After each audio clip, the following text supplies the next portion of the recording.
If you've ever wanted to write a book, in this video I'm going to show you exactly how to do that with no tricks, no hacks, none of that. This is simply a video that's going to reframe book writing for you and expand the definition of what a book even is. So let's start with misconceptions about a book and about writing too. A lot of people think that to write a good book, you have to be a good storyteller.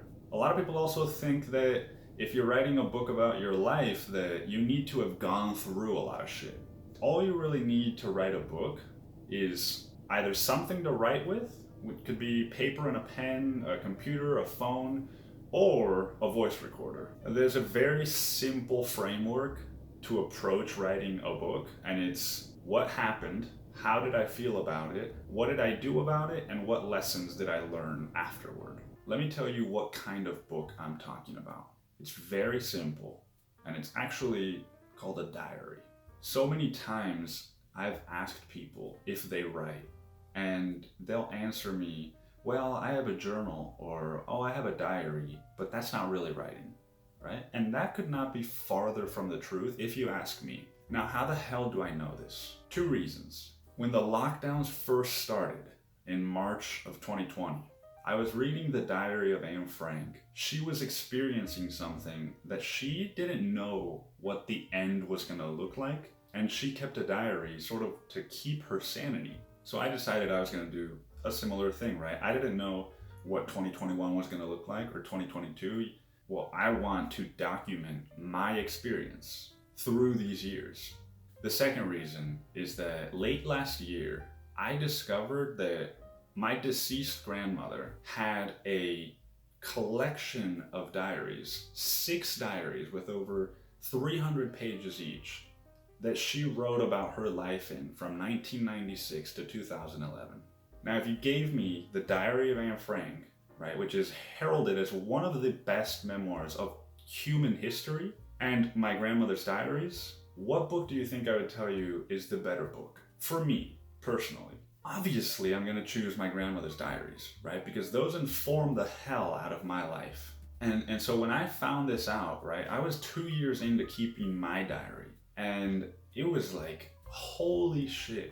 I started my diary, one of the reasons that I started it was because 15, 20, 30 years from now, I want my kid and his kid after that to be able to read about my life and learn about it, right? Learn about my life, learn about themselves through my life. And when I got my grandmother's diaries, it was like, holy shit, now I actually get to experience what I want future generations to experience. So I guess I'm reframing writing a book as leaving an impact on future generations that you have no idea how big it can be. When I started my diary, I thought I knew what it would feel like for whoever was reading it in the future. And man, when I read my grandma's diaries, it was like, oh, I had no idea. I completely underestimated the value of the diary that I'm leaving behind. And so I want to talk a little bit about that. How does keeping a diary make it easier to write a book? Number one, think about who's going to read it. You're not writing this for some fucking snobby, pretentious New York Times critic. You're not writing this for the general public. You're not writing this for anybody else's approval. Who you're writing this for are all the future generations in your family. And again, I want to emphasize that this goes beyond just telling your family's story, right? This isn't about your kids or your grandkids one day sitting down and being like, oh my God, this is an amazing, cool, funny story. The value that it's going to bring those future generations, other than you going through and actually healing all of your trauma so that it doesn't get passed down to them, this journal, this diary, there's probably nothing else that you can do that will impact their life more than this. A couple of the things that my grandma's diary have done for me is I felt less lonely in my experience. Reading about my grandma experiencing so many of the things that I currently experience, it really shows me that my problems are not unique to me. And not only are my problems universal, but within my family history, people who existed before me went through exactly the same problems that I'm going through. And to that point, there is the whole concept of intergenerational trauma, right? If you haven't read Mark Wolyn's It Didn't Start With You, I highly recommend you check it out.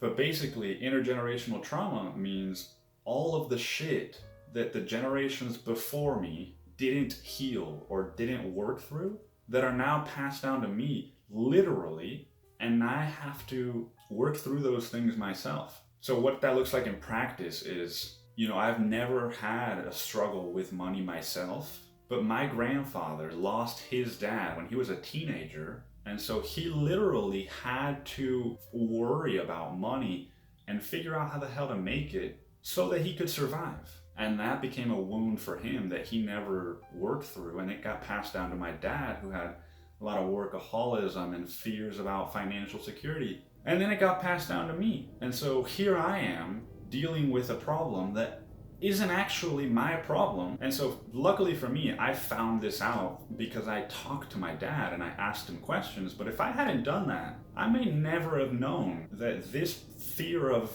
losing all my money doesn't actually belong to me, right? And so all the shit that you're going through, you may not get to work through all that before your children and their grandchildren are born. And so this is sort of a way of saying, hey man, here's everything that I went through. You can now kind of pick apart the things that maybe you inherited from me that don't actually belong to you. And the third thing is that, I didn't have a great relationship with my grandma. It wasn't a bad relationship, I just didn't really see her all that much. And when she passed away, I sort of just slowly moved on and slowly forgot about her. But as I've been reading through her diaries, it's like she's come back to life. I kid you not. It feels to me like my grandma is alive because I'm reading about her life, and I'm going back in time and it's like watching a fucking amazing TV show that you appear in as an infant, and that is all your family members. And in a way, my grandma didn't write this for me specifically, but in a way it's like she's talking to me and we're having all the conversations that we didn't get to have. One of the ways that all of this makes it easier to write for me is that, that critic that tells me that this is no good or that I'm not a good writer or whatever, man, as I've been reading my grandma's diaries, she's just telling me that she went to the mall with her friends and she watched this movie in '97, or she's telling me that she's worried about dying, right? Because she's 70 years old and she doesn't want to suffer. It's like, you don't have to know how to write. You just have to fucking know what's going on in your life and just put that down on paper. It doesn't have to be good.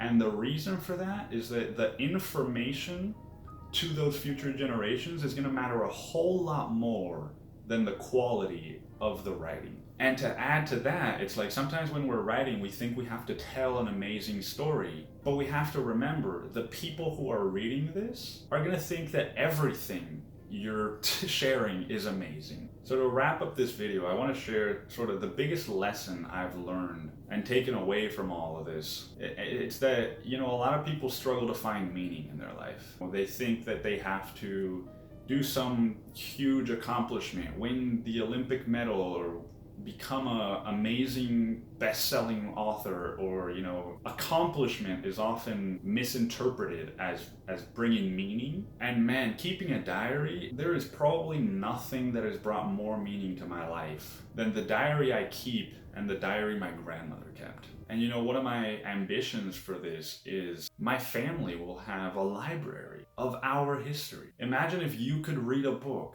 about your great